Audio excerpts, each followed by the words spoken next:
बात करनी है आपसे। नहीं, कैमरा मेरा कभी ना आपने, मैं पर्सनल जगह में ले आ रहा है। पर्सनल जगह नहीं है ये तो, नहीं तीर्थ स्थल है। नहीं है। पंजाब से लोग आए और पंजाब से 2010 में आए और 2012 में इन्होंने अपने नाम ज़मीनें जमा करवा ली यहाँ। मंदिर की जो मंदिर मुआफ़ी ज़मीन थी, जो ना लीज़ पे ली जा सकती थी, ना उसको सेल परचेज़ किया जा सकता था, ना उसको तबादला जिसे बोलते हैं वो किया जा सकता था, कुछ भी नहीं किया जा सकता था। लेकिन प्रशासनिक अधिकारियों की मिली भगत से वो उनके नाम ही हो गई। 5 लोगों के नाम ज़मीन चढ़ गई भगवान कालीनाथ की, और बहुमूल्य ज़मीन जिसके ऊपर श्रद्धालुओं के लिए सुविधा को अनेक चीज़ें बननी चाहिए थी, जहाँ सराय बननी चाहिए थी। यहाँ जो भी किसी भी स्थान के ऊपर बाहर से जो व्यक्ति या श्रद्धालु आता है तो उसकी 3 मूलभूत सुविधाएं होती हैं, खाने के लिए भोजन, रहने के लिए सोने की व्यवस्था, और नहाने धोने के लिए जो है वो बाथरूम बाहर वगैरह शौच जाने के लिए प्रबंध। व्यवस्था ही ऐसी है। ये गंदे लोग हैं, नशेड़ी लोग हैं, शराब पी के हुड़दंग करते हैं, रोज़ रात को डंडा परेड करते हैं। तो ये तो कई बार सो भी शौचालय में जाते हैं ये लोग। इतनी गंदगी में जहाँ पर खड़ा नहीं हो पाता वहाँ पे ये लोग सो जाते हैं कई बार शराब के नशे में। ये इस ट्रस्ट में कुछ एक ऐसे व्यक्ति भी हैं जो बाबा द्वारा पहले कर्मचारी रखे गए थे, और उस समय लोगों द्वारा उन कर्मचारियों को मंदिर में हेरा फेरी करते हुए पकड़ा गया था। क्या रामकृष्ण आते हैं यहाँ पर? नहीं जनाब, ऐसा नहीं है, वो नहीं आते हैं यहाँ।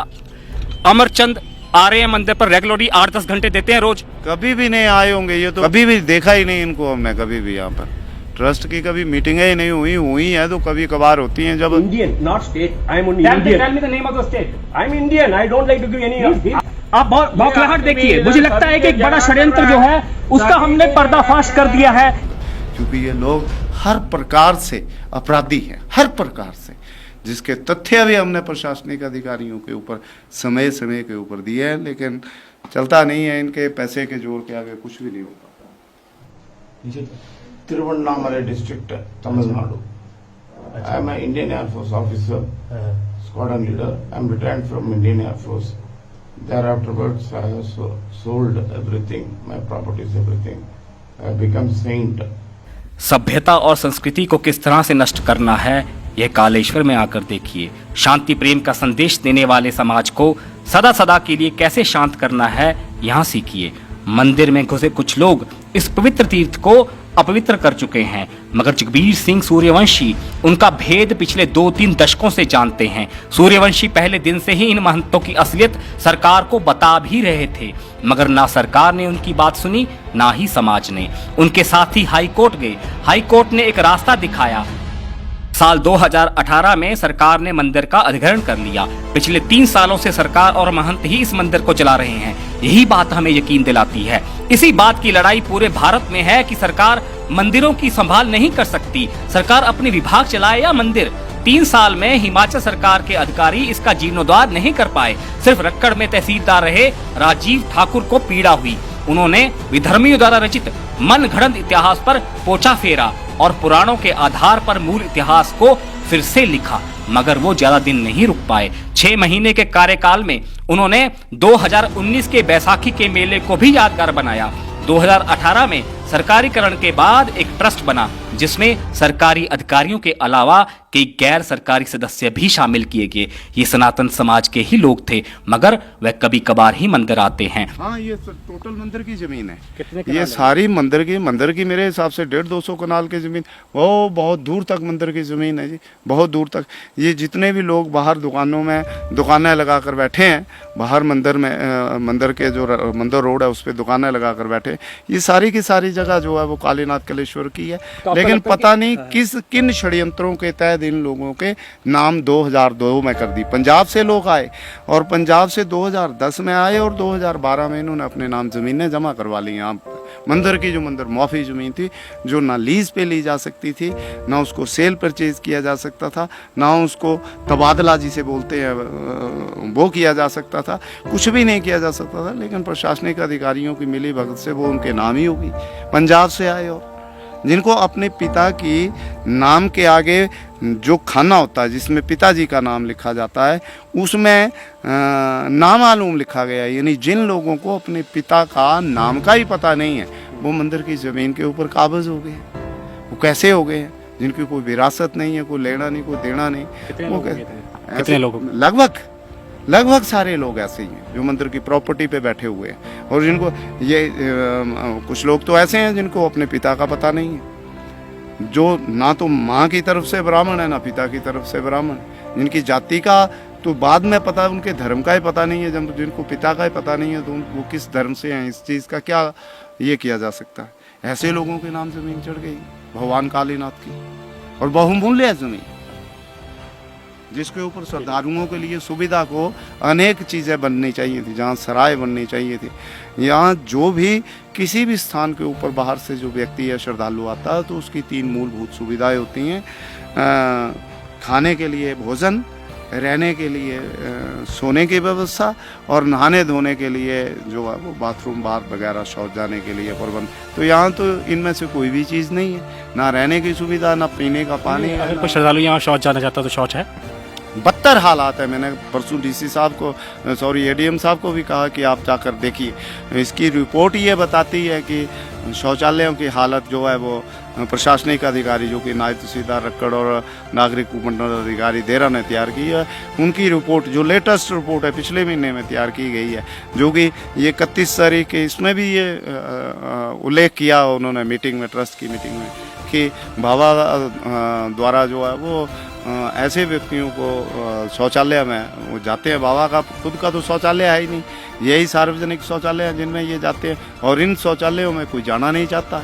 व्यवस्था ही ऐसी है। ये गंदे लोग हैं, नशेड़ी लोग हैं, शराब पी के उड़दंग करते हैं, रोज रात को डंडा परेड करते हैं, तो ये तो कई बार सो भी शौचालय में जाते हैं ये लोग। इतनी गंदगी में जहाँ पर खड़ा नहीं हो पाता वहाँ पे ये लोग सो जाते हैं कई बार शराब के नशे में। तो इन हालात बद से बदतर है। आप चाहें तो देख सकते हैं शौचालय की स्थिति को कि यहाँ पर प्रॉपर जो है यहाँ पर जो है शौचालय की व्यवस्था भी नहीं है, और यहाँ पर जो श्रद्धालु आते हैं उनके लिए धर्मशाला का भी कोई बंदोबस्त नहीं है। उसके बाद में पूजा पाठ की भी कोई अच्छी व्यवस्था नहीं है। यहाँ पर खाने पीने के उनके लिए कोई अच्छी व्यवस्था नहीं है। हालांकि बाहरी प्रदेश से आकर के लोग यहाँ पर लंगर लगाते हैं और लोगों को काफ़ी जिसे कहते हैं प्रसाद के तौर में जो भोजन भी कराया जाता है। बावजूद उसके भी जो है कि मंदिर की तरफ से भी होना चाहिए, ताकि जैसे कि ज्वालाजी मंदिर में देखा आपने लंगर की व्यवस्था होती है, सभी लोगों को ठहरने का रहने का बहुत अच्छा व्यवस्था होती है। उस तरीके से व्यवस्था यहाँ पर होनी चाहिए, और मैं तो कहता हूँ कि सरकार इसको अपने अधीन लेकर के जो है इसको पूरे तरीके से इसको सरकार क्यों अधीन ले, समाज क्यों नहीं ले सकता? क्या यहाँ पर इतने निर्जीव निष्क्रिय लोग हैं कि वो इसकी जिम्मेदारी उठाने के लिए तैयार ही नहीं है? सर एक्चुअली इसको ट्रस्ट के रूप में जब इसको मान्यता मिल गई तो ट्रस्ट, हाँ तो ट्रस्ट में तो लोकल बंदे करेंगे ना। सरकार करने से तो कुछ नहीं होने वाला। हम तो पूरी भारतवर्ष में एक बात चल रही है भाई, सरकारों को बोल रहे हैं भैया प्लीज जाओ मंदिरों से, हम सब मंदिर चलाते हैं। तो यहाँ पर कोई बंदा है नहीं। अब जगवीर भाई तो मेरे को लगता है कि आप मंदिर चला नहीं सकते क्या? ऐसा है जी कि सरकार में जब ट्रस्ट बनता है तो उसको सार्वजनिक तरीके से बनना चाहिए। यहाँ जो ट्रस्ट बना है सरकारी सदस्यों और गैर सरकारी सदस्यों को मिलाकर जो है वो ट्रस्ट बनता है। इसमें कोई शंका नहीं है कि ट्रस्ट के जो गैर सरकारी सदस्य हैं वो कुछ तो बहुत ऑनेस्ट हैं, रिटायर्ड हैं।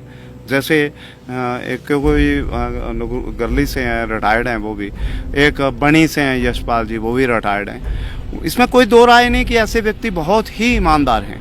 लेकिन ये इस ट्रस्ट में कुछ एक ऐसे व्यक्ति भी हैं जो बाबा द्वारा पहले कर्मचारी रखे गए थे, और उस समय लोगों द्वारा उन कर्मचारियों को मंदिर में हेरा फेरी करते हुए पकड़ा गया था।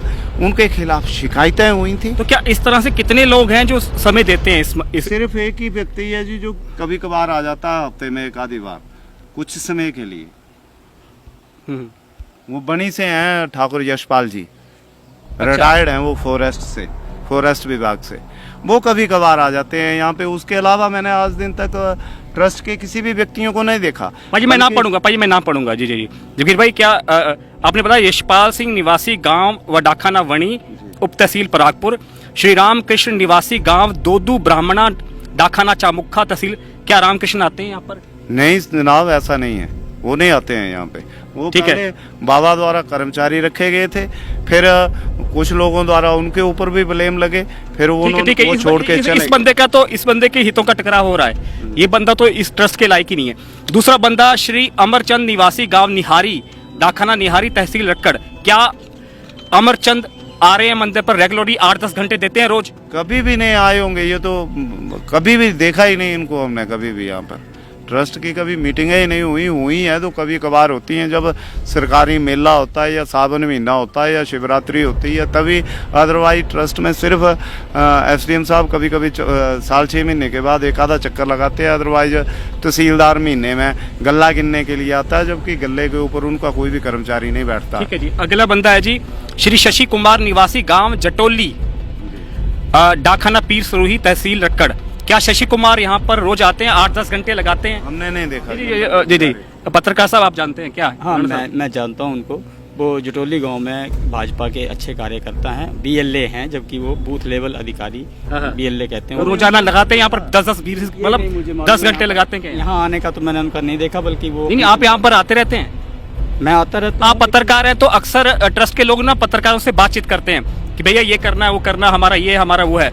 तो क्या उसके रिगार्डिंग भी कोई मंदिर की कोई प्रेस नोट आपको जारी करते हैं? नहीं, प्रेस नोट मुझे कभी नहीं आया, कोई नहीं आया, और ना ही हमने कभी भी इस ट्रस्ट की ओर से कोई न्यूज़ कैरी की है। हमने तो जो है यहाँ पर जो भी थोड़े बहुत जो विवाद हुए हैं, या कि जो सूर्यवंशी जी ने हमारे को इस मामले में बताया है कि ऐसा है खबर के बारे में, तो हमने खबर जरूर कैरी की है, लेकिन कभी भी ट्रस्ट की ओर से कभी आज तक कोई भी मीटिंग हमें नहीं बुलाया गया, पत्रकारिता कोई भी हमारे को नहीं बुलाया गया। ठीक है। अगला दर्शकों 5वां जो गैर सरकारी सदस्य है इस मंदिर ट्रस्ट का, वो है मिस्टर कमांडेंट अजय कुमार शर्मा, निवासी गांव नाहन नगरोटा, डाकखाना गरली, उप तहसील परागपुर। तो कमांडेंट अजय कुमार शर्मा आते हैं क्या रोजाना यहाँ पर 8-10 घंटे लगाते हैं? नहीं जी, हमने कभी नहीं देखा। रोजाना की तो आप बात छोड़ो, महीने और सालों में भी नहीं देखा हमने इन लोगों को, सिवाय एक यशपाल के। यशपाल जी हैं। आप जानते हैं कमांडेंट शर्मा को? कमांडेंट शर्मा नहीं, उनको मैं नहीं जानता। तो फिर अब क्या है? अभी स्थिति बताइए। अभी आपने बताया कि डीसी और अधिकारी आए, उन्होंने अब बोल दिया कितने बंदे जोड़ने हैं? उन्होंने बताया हुआ है जी कि कुछ ब्राह्मणों की नियुक्ति, चौकीदारों की नियुक्ति, सफाई कर्मचारियों की नियुक्ति, और उनसे जो भाषा विभाग के कर्मचारी हैं उनसे एक मैनेजर की, उनके अपने उसकी जो डिमांड है वो की गई है कमेटी द्वारा। तो अब ये बंदे रखे जाने हैं जी जी, तो फिर क्या ये कमांडेंट साहब से पूछेंगे या फिर रामकृष्ण से पूछेंगे, या ये जो 5 बंदे आपने मुझे दिखाए, क्या इनसे पूछ के बनेंगे कैसे? मतलब ये जो बंदे रखे जाएंगे, क्राइटेरिया क्या होगा उनका, उसका क्या तरीका होगा?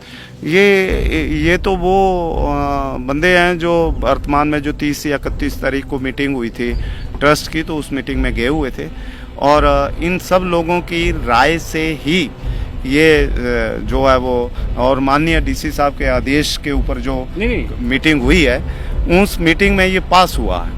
जो ट्रस्ट की मीटिंग हुई है उस मीटिंग में ये पास हुआ है। तो ये किसी एक व्यक्ति की राय से नहीं, बल्कि ट्रस्ट के तमाम सरकारी और गैर सरकारी सदस्यों की राय से और उनके प्रस्ताव को पास होने की वजह से ऐसा हुआ है। ये भी उस लेवल पे, इससे पहले, इस मीटिंग से पहले हम लगभग इस प्रतिक्रिया को गुजारने के लिए लगभग 1.5 महीने से लगभग कम से कम 15-20 बार जो है वो डीसी साहब के पास गए हैं। ये व्यक्तिगत तौर पर डीसी साहब और एडीएम साहब और जो क्या नाम अपना एडीसी साहब और डीसी साहब हैं, उनके एफर्ट्स से उन्होंने तमाम इन चीज़ों को, रिकॉर्ड को खंगाला, तथ्यों को देखा, परखा, फिर उसके बाद जो है वो इंक्वायरी करवाई गई इन तमाम चीज़ों की, तहसीलदार द्वारा इंक्वायरी हुई। एक बड़ा लंबा लगभग 2 महीनों के प्रोसेस से इससे गुजरना पड़ा। मैं तो लगभग पिछले 20-25 वर्षों से, 30 वर्षों से इस कालीनाथ के जीर्णोद्धार के लिए जूझ रहा हूँ। मेरे साथ और भी मेरे अन्य सहयोगी जूझ रहे हैं। 5 गैर सरकारी सदस्यों की पड़ताल की तो सिर्फ एक को ही मंदिर से कुछ जुड़ाव था, यानी ना सरकार, ना महंत और ना ही सोया हुआ सनातन कुछ कर पाया। सूर्यवंशी और उनके साथियों को छोड़ किसी ने भी मंदिर की सुध नहीं ली। सूर्यवंशी को आशंका है कि पुजारी किसी भी वक्त भाग सकते हैं। ऐसे में सरकार उनसे कम पूछताछ तो शुरू करे। उनसे पूछा जाए कि पिछले 20 सालों में उन्होंने सनातन समाज के खून पसीने की गाड़ी कमाई कहां लुटाई। आज मंदिरों की छतें टपकती हैं। मंदिर का प्रत्येक ऐतिहासिक निर्माण पापियों के भार को सहन नहीं कर पा रहा है। सूर्यवंशी कहते हैं कि भोलेनाथ भक्तों का दोहरा मापदंड भी देख रहे हैं। भोलेनाथ का घर और आपका अपना घर, इनमें अंतर ढूंढेंगे तो जवाब मिल जाएगा, मगर सनातन जो पाप कर चुका है उसमें आटे के साथ घुन भी पिसेगा। जालंधर शक्तिपीठ ही नहीं, देश के किसी भी तीर्थ स्थल से ऊंचा यह मंदिर राजा भीमचंद कटोच और उनके वंशजों को भी याद कर रहा है, जिन्होंने इस मंदिर में कभी सेवा की थी।